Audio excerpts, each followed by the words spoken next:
कि जो पहला वेव आया था, समय से पहले उस पर विजय प्राप्त कर ली, ऐसी घोषणा दिल्ली से नहीं करनी चाहिए। तो आवंटन की जो प्रक्रिया है वो पारदर्शी हो और जो वास्तविकता है उसको संज्ञान में लेकर करनी चाहिए।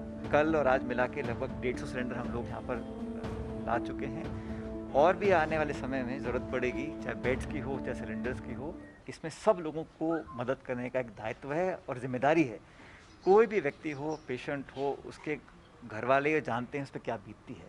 और देश में ऐसा कोई अस्पताल नहीं है जहाँ पर आज बेड अवेलेबल हो, लेकिन बावजूद उसके हर व्यक्ति की मदद करना हमारा फ़र्ज़ बनता है और कोई कारण नहीं है कि किसी व्यक्ति को मना करें।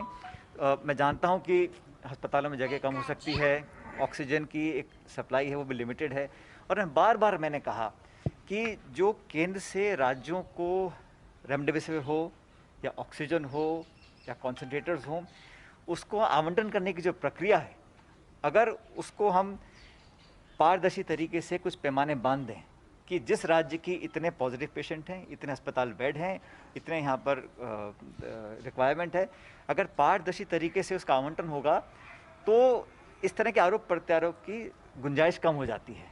और राजस्थान के अंदर भी मैं चाहता हूँ कि जो भी आवंटन हो, चाहे वो ऑक्सीजन का हो, चाहे वो प्लांट लगाने की बात हो। अभी कल रात को ही सरकार ने कुछ घोषणाएं करी हर ज़िले में प्लांट लगाने की। टोंक में भी यहाँ पर 100 सिलेंडर का प्लांट लगने वाला है। तो आवंटन की जो प्रक्रिया है वो पारदर्शी हो और जो वास्तविकता है उसको संज्ञान में लेकर करनी चाहिए। और हर जगह किल्लत आ रही है, लेकिन ये बात भी सही है कि जो पहला वेव आया था, समय से पहले उस पर विजय प्राप्त कर ली, ऐसी घोषणा दिल्ली से नहीं करनी चाहिए थी। क्योंकि और बहुत कुछ हुआ, मैं इसमें आज समय नहीं है राजनीति की बातें करें। आज तो सब लोगों को, सब दलों को, सब व्यक्तियों को, उद्योगपतियों को, एनजीओज़ को मिलकर काम करना पड़ेगा। और मुझे लगता है कि राजस्थान के लोग बहुत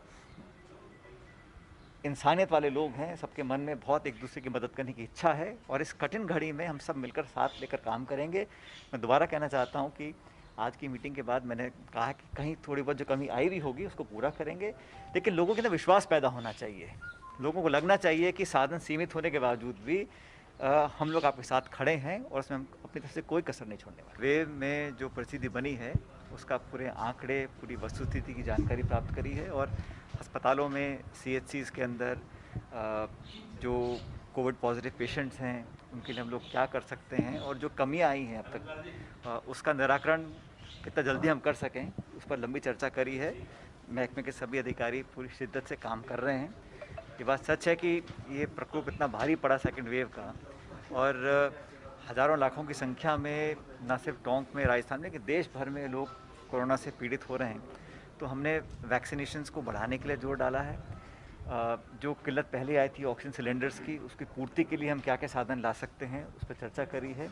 और कल और आज मिला के लगभग 150 सिलेंडर हम लोग यहाँ पर ला चुके हैं और भी आने वाले समय में ज़रूरत पड़ेगी, चाहे बेड्स की हो चाहे सिलेंडर्स की हो, उसकी पूर्ति करेंगे। और ज़िले के मुख्यालय के अलावा जो बाकी अस्पताल हैं वहाँ पर भी हम चाहते हैं कि कैपेसिटी बढ़े, ताकि जो अभी ये कोरोना का प्रकोप दुर्भाग्यवश गांव में ना फैले, उसको रोकने के लिए हमें पूरी ताकत लगानी पड़ेगी। और अगर कोई पॉजिटिव पेशेंट्स हैं भी ग्रामीण क्षेत्रों में तो उनका पीएचसीज़ या उन इलाकों में ही इलाज हो सके। इस मुश्किल घड़ी में हम सबको मिलकर काम करना पड़ेगा, क्योंकि ये एक ऐसी स्थिति पैदा हो गई है जो बहुत भयानक हो सकती है। इसको काबू में लाने के लिए तो पॉजिटिविटी रेट है वो थोड़ा स्टेबलाइज़ किया है, और अब हम लोगों को इसमें जो कर्फ्यू है या लॉकडाउन है उसकी पूरी पालना करनी पड़ेगी। और मैं सबसे अपील मैंने करी है कि घरों में रहें, और जितना हम इस चेन को तोड़ने में कामयाब रहेंगे उतनी जल्दी हम लोग वापस अपने जीवन को पटरी पर ला सकते हैं।